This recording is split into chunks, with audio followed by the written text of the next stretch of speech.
ceux qui ont été à la cause de l'instabilité dans notre région, ceux qui ont été à la source du financement du terrorisme, ne peuvent pas financer les groupes terroristes et venir de notre côté dire qu'on va vous aider à les combattre. Donc il faut qu'on sorte de ça. Il ne faut surtout pas sous-traiter sa sécurité à une puissance étrangère ou à une organisation internationale pensant qu'ils vont vous apporter la solution. Chaque organisation qui vient vous aider, chaque armée étrangère qui vient vous aider, il y a un coût, il y a un prix, il y a surtout leurs intérêts qu'ils vont défendre. Et même que vous devenez un fonds de commerce pour eux, le fonds de commerce deviendra que votre insécurité est leur prospérité. Nous pensons que la première leçon que nous tirons de cette décennie d'insécurité, de lutte contre le terrorisme et d'instabilité, c'est que personne ne viendra nous sauver à notre place. Personne. Et j'ai pris l'exemple du Rwanda. Le Rwanda est un pays qui a connu un génocide. En quelques semaines, 1 million de personnes ont été tuées devant les forces internationales, l'ONU. Tout le monde était là. On a regardé finalement. La solution n'est venue que des Rwandais eux-mêmes. Et partant du même exemple, j'ai aussi indiqué que dans le cas du Mali, malgré une présence internationale sur 10 ans avec presque toutes les armées du monde, avec des financements en milliards de dollars, pendant ces 10 ans, les moyens n'ont pas été créés pour sortir du Mali. Il fallait sortir de ce paradigme. Il fallait établir une vision de la gouvernance sécuritaire de notre pays, changer de paradigme sécuritaire, parce que nous avons essentiellement compté sur l'extérieur pour assurer notre sécurité. Le résultat, nous le connaissons. Nous avons dû revenir à nous-mêmes, mettre la sécurité des Maliens entre les mains des Maliennes et des Maliens, investir dans cette sécurité, former notre armée, nous sacrifier pour notre pays. Et aujourd'hui, on n'est pas sorti de l'auberge, mais les résultats commencent à sortir, c'est que nous commençons à reprendre le contrôle de notre pays. Donc c'est dire que la première leçon, c'est qu'il ne faut pas compter sur quelqu'un pour venir t'aider en matière d'insécurité. Il ne faut surtout pas sous-traiter sa sécurité à une puissance étrangère ou à une organisation internationale pensant qu'ils vont vous apporter la solution. Chaque organisation qui vient vous aider, chaque armée étrangère qui vient vous aider, il y a un coût, il y a un prix, il y a surtout leurs intérêts qu'ils vont défendre. Et même que vous devenez un fonds de commerce pour eux, le fonds de commerce deviendra que votre insécurité est leur prospérité. La sécurité d'un pays, quel que soit le coût, ne doit pas être sous-traitée à une puissance extérieure ou à une armée étrangère. Il faut changer de narratif.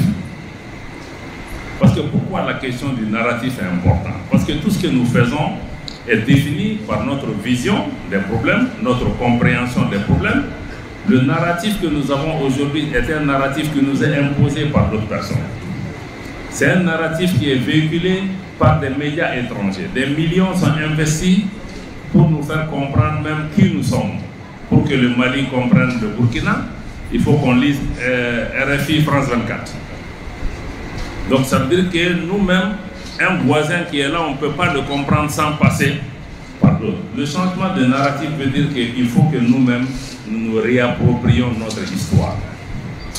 Et que nous-mêmes, nous contions notre histoire, que nous ne comptons pas.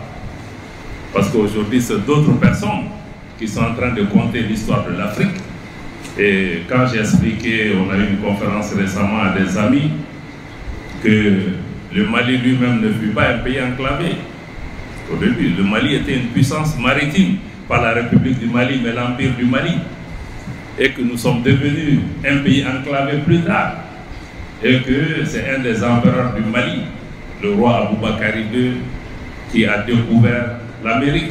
Il y a des recherches scientifiques qui existent, mais aucun de nous n'a appris ça à l'école. Aucun de nous n'a. Donc c'est nécessaire pour nous-mêmes de définir notre propre narratif, parce que quand tu es sur le narratif d'autrui, mais aujourd'hui on peut même faire de nous des armes pour détruire nos pays, parce que nous n'avons pas notre propre narratif, notre propre compréhension. J'ai pris l'exemple même du terrorisme qu'on nous impose aujourd'hui. Par exemple, certains, ils parlent même de djihadisme. Mais le djihadisme, moi, je n'utilise jamais ce mot. Parce que terrorisme, c'est terrorisme. Même le terrorisme lui-même, il est fabriqué, on le sait. C'est des gens qui ont créé, il y a 20 ans, le Mali, on n'avait pas ça ici. Donc le djihadisme est un concept, quand on rentre dedans, vous les hommes des médias, vous devez faire extrêmement attention. Parce que nous, musulmans, nous savons que le djihad veut dire guerre au nom de Dieu. Et nous savons que les barbares, les gens qui tuent nos enfants tous les jours, mais n'ont rien à voir, ils ne peuvent même pas le faire au nom du même Dieu que nous connaissons. Mais ceux qui les appellent djihadistes veulent déjà peut-être accréditer ou légitimer leur combat. Donc je pense que la question de narratif est extrêmement importante. Tout ce que nous disons, il faut que nous-mêmes nous comprenions quelle est notre propre perspective de ça. Comment nous pouvons imposer notre propre narratif en tant qu'Africains. Je pense que c'est important. Le narratif aussi, c'est de comprendre, ne pas tomber dans le misérabilisme. Pas être arrogant, mais les gens nous ont mis dans la tête que nous sommes pauvres. Et nous-mêmes, on répète à longueur de journée, quand le Mali, le Burkina, le Niger se sont mis ensemble, tout le monde s'est levé, 3 pays enclavés, pauvres se mettent ensemble. Et je vois tous les journaux africains qui répètent la même chose. 3 pays enclavés, pauvres qui se mettent ensemble. Ça donne quel résultat? Et nous-mêmes, comme des perroquets, on se met à répéter ça. Mais les 3 pays pauvres enclavés, l'acte qu'ils ont posé, je crois que ça a créé un séisme géopolitique dans la région. Maintenant, la dynamique est de quel côté? Mais du côté de ce qu'on appelle les 3 pays pauvres enclavés. Ceux qui ont été à la cause de l'instabilité dans notre région, ceux qui ont été à la source du financement du terrorisme, ne peuvent pas financer les groupes terroristes et venir de notre côté dire qu'on va vous aider à les combattre. Donc il faut qu'on sorte de ça, qu'on comprenne qui est l'ennemi. Quand on parle de terrorisme, on parle de qui? Quelles sont leurs motivations? Qui est derrière eux? Qui les finance? Donc pour que toi tu viennes m'aider, il faut que je comprenne.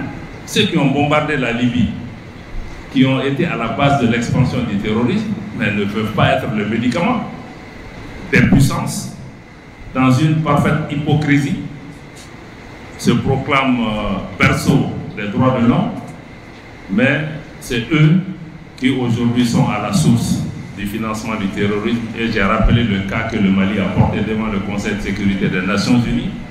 Jusqu'à demain, personne n'a levé la main pour dire que je suis d'accord, venons, débattons du problème que le Mali a posé par rapport à ça. Il faut que l'Afrique assume ses responsabilités.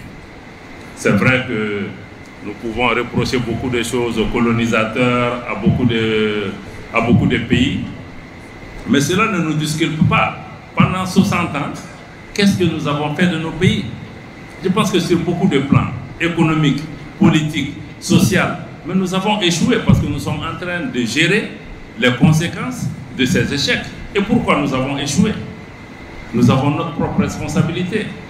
Le financement de la sécurité de l'Afrique et des pays africains doivent reposer sur nous-mêmes. Nous devons utiliser nos propres ressources pour assurer notre sécurité en priorité. Ça ne veut pas dire que notre sécurité, nous ne sommes pas ouverts à travailler avec d'autres, mais tu ne peux pas créer une armée et demander aux autres de financer ton armée pendant que ton armée constitue une menace pour eux, parce que ces pays qui veulent vous dominer n'ont pas intérêt à ce que vous ayez une armée. Donc les dépenses militaires d'un pays ne peuvent pas reposer sur l'aide étrangère. Ça doit être notre effort. Maintenant, on peut définir les partenariats qu'il nous faut, mais tant qu'un pays n'a pas dégagé les ressources pour assurer sa propre sécurité, bon, les autres viendront s'amuser sur son territoire. La 7e, c'est de dire qu'il faut que nous transformions nos organisations régionales pour que ces organisations régionales soient le reflet de nos besoins, de nos préoccupations, et que nos organisations soient pilotées par des leaderships véritablement africains, que ces organisations ne soient pas télécommandées de l'extérieur, ne soient pas sujets à une ingérence extérieure. C'est le problème qu'on a eu avec la CEDEAO, avec l'UEMOA en particulier. Nos pays ont été sanctionnés parce que la télécommande était à Paris ou ailleurs. On ne peut pas abandonner une partie de sa souveraineté à une organisation et que cette partie de la souveraineté soit utilisée comme une arme contre nous. On met nos sous à une banque centrale, demain, la banque centrale devient une arme qu'on utilise contre toi. Tu adhères au traité d'une organisation, demain on utilise ces traités pour fermer tes frontières. On n'utilise même pas le traité, parce qu'en fait c'est souvent un club. Un ou deux dirigeants décident qu'on va fermer la frontière au Mali, et d'une capitale extérieure, quelqu'un décide que le Mali doit être sanctionné, et le Mali est sanctionné. Donc ça veut dire qu'on a des problèmes. Mais nous avons adhéré à ces organisations en tant qu'État souverain. Il faut que nous puissions transformer, que ce soit dans le cas du coton ou dans d'autres, il faut qu'on transforme pour qu'il y ait des valeurs ajoutées. Et cette transformation économique, comment nos pays peuvent faire en sorte que cette transformation économique bénéficie à la majorité de notre population? Dans la plupart de nos pays, 70 à 75% de la population est jeune. Dans la plupart de nos pays, au moins 60% de la population est constituée de femmes. Aucun pays, aucun continent, aucune civilisation ne s'en sort en étant la majorité sur le chemin. D'ailleurs, si nous ne nous occupons pas de nos jeunes gens, ils vont s'occuper de nous. Dans la plupart des pays où vous voyez les changements politiques, mais ce sont les jeunes là qui sont en première ligne. Dans les groupes terroristes, qui est-ce qu'on recrute? Ce sont les mêmes qui sont sur le chemin de la migration. Donc je pense que si nos pays ne comprennent pas qu'il faut que nous donnions des alternatives à ces jeunes gens, ça ne va pas marcher. Le dernier point que j'ai partagé avec les uns et les autres, c'était de donner une place à l'Afrique sur la scène internationale. Ce n'est même pas de donner, mais l'Afrique doit prendre sa place dans le concert des nations, parce que personne ne nous donnera rien dans cette affaire. C'est vrai qu'aujourd'hui, la place qui est donnée à l'Afrique, aux Nations Unies, dans les institutions financières internationales, c'est injuste. Comment un continent aussi grand que l'Afrique n'ait même pas une seule place au Conseil de sécurité des Nations Unies de membres non permanents. Mais en même temps, il faut qu'on se pose aussi la question. Si l'Afrique doit être sur la table, sur la scène internationale, hier je le disais encore dans une conférence, l'Afrique ne doit pas être le menu, mais l'Afrique doit être autour de la table en tant qu'acteur. Si l'Afrique est autour de la table en tant qu'acteur, il faut que cet acteur-là vienne en substance, en qualité et en différence. Parce que si l'Afrique est un supplétif de certaines puissances au Conseil de sécurité ou à la Banque africaine de développement ou à la Banque mondiale, un coup on vote avec les Occidentaux, un coup on vote avec les autres, ça ne sert à rien même d'être là-bas, on aurait dû même les laisser diriger. Mais si l'Afrique vient, elle doit porter la voix et la préoccupation des Africains. Elle doit apporter une perspective différente de l'Afrique, un poids différent, une approche différente. Si on n'amène pas ça, je crois que ça ne sert à rien d'être là pour être là, parce que l'Afrique est là. Donc l'Afrique ne doit pas être le menu, l'Afrique doit être un acteur, mais un acteur qui apporte aussi cette substance différente. Ce sont vraiment les 10 leçons que j'ai partagées lors de la rencontre de Kigali, en indiquant qu'il s'agit de repères fondés sur l'expérience propre de notre pays, qui était fondée sur les 3 principes que nous connaissons tous, qui doivent nous aider aussi à définir chacune de ces leçons. C'est un peu les messages que j'ai portés à ce niveau, qui, je pense, reflètent le vécu et les préoccupations des Maliennes et des Maliens.